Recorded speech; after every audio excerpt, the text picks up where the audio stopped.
Hello friends, welcome back to the new video guys and my YouTube channel guys. Today friends we are going to talk about guys how can we turn off guys talkback in our Infinix phone device. Friends, you want to off guys your talkback setting by mistake guys you have on, and guys now guys you are not off guys, you don't know how to off it. So how can you off guys? Today friends I will show you, I will tell you guys.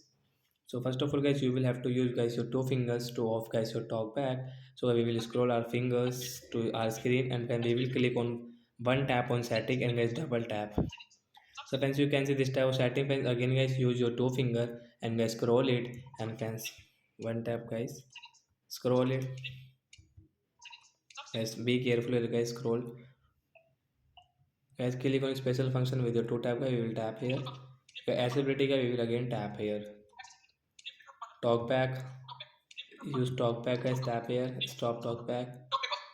So friends, your talkback will off guys, and friends you can use your phone without this talkback setting friends. So like that guys, we can turn off guys talkback in our Infinix phone device. So that's it guys, thanks for watching the video.